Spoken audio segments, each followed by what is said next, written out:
Angel Caglin, the national focal point for the Early Learners Program in St. Lucia.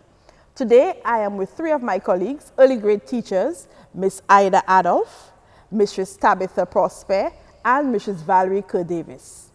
And we're here to speak about the value of students' home language in the classroom. Here in the OECS, we have a very rich linguistic heritage. The home languages of our students range from French Creole, Creole English, and for a few of our students, Standard English dialect. Whatever the case may be, as educators, we should see students' home languages as a bridge to developing literacy. For instance, in teaching comprehension, students' home languages can be used to explore texts that help them to make a connection. Also, that familiarity of the home language in the text make it possible for students to retain and later apply those comprehension skills. Ms. Adolph will explain that to us a little more. To narrow the gap between the home language and Standard English, a comprehension strategy that is relatively simple to use is visualization. What is visualization, you ask? Visualization is simply making pictures in your mind as you read and try to understand the text. For example, let's look at this sentence. Rex enjoys running after chickens. Did you actually see the picture of the dog running after the chickens? That is what visualization is. Let us look at a few lines from a short Koppelapper story that I wrote. And as you read each line of the text, I would like you to make pictures in your mind. You'll be surprised at how quickly you will feel the emotion in the text. So here goes, in the home language. A morning, Koppelapper wake up and notice they didn't have no food in the house. His belly growling. You better go fetch fish in the river, eh? His wife tell him. I know that, he replied. He started to look all in the room for his shoes. Hurry up there, his wife shouted behind him. I go in. Where sees go in? He answered vexed as he ran out of the door.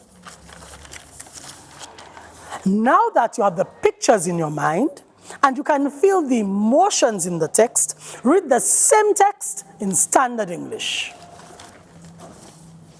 One morning, Koppelapper woke up and realized that there was no food in the house. His belly growled and growled. You have to catch fish in the river, his wife said to him. I know, he replied. He started to search everywhere in the room for his shoes. You need to hurry, his wife shouted at him. I'm going. Can't you see that I'm going? He replied angrily as he ran out of the door. Did you make pictures in your mind again? Did you visualize? This strategy can be used with any text that you read and you are trying to comprehend. How well did you understand the text this time in Standard English? This is certainly a very effective way of incorporating students' home language into instruction. Another important aspect of learning a language is appreciating that language is made up of sounds. These sounds, such as rhymes, can be explored using texts from students' home languages. Mrs. Tabitha Prosper will expand on that a little bit for us. Rhyme is something young kids enjoy, and it is very possible to teach it using the home language. For example, you can allow the students to sing along to a popular folk song. You know it. Limine, Eklewe, Limine, St. Margaret, Kalimine. Now, allow the students to identify the rhymes heard in the folk song by getting louder when they sing the rhyme. Example, Limine, Eklewe, Limine, St. Margaret, Kalimine. Finally, you engage students by allowing them to transfer their knowledge of rhyme by using Standard English text. For example, songs, poems, etc.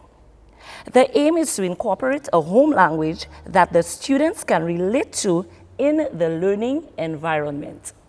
Apart from building comprehension skills and developing phonological awareness, students' home languages also have a functional role in the classroom. Students' vocabularies can be expanded through the sharing of procedural instructions in the home language as well as in the target language. Mrs. Kerr Davis will explain that a little more for us. So, the vocabulary can be functional in our classroom during our morning routines. When we say, "Good morning, class," and "How are you?" we can also say, "Bonjour, classe, ça qu'a fait?" In addition, we can extend Creole to instructions. So, for example, we ask the class to sit. And of course, some children do not respond. So you can speak in Creole. Tout le monde assis. And there you have an entire class seated. Also, we can make our Creole fun and functional by playing games. Look at our popular game, Simon Says. We say Simon says to stand. We can repeat in our Creole language, Simon dit debout. Fellow colleagues, these are some ways we can preserve and strengthen our Creole language in our classroom. Every teacher can display respect for students' home languages and the funds of knowledge with which students come into the classroom by embracing their use in instruction. The adoption of a national language policy will no doubt lead to more systematic approaches to incorporating home language in the classroom. In the meantime, we can help take students from where they are to where we need them to be through their home languages as we help them to read, learn, and grow. For more information, contact the Curriculum Unit or Department in the Ministry of Education.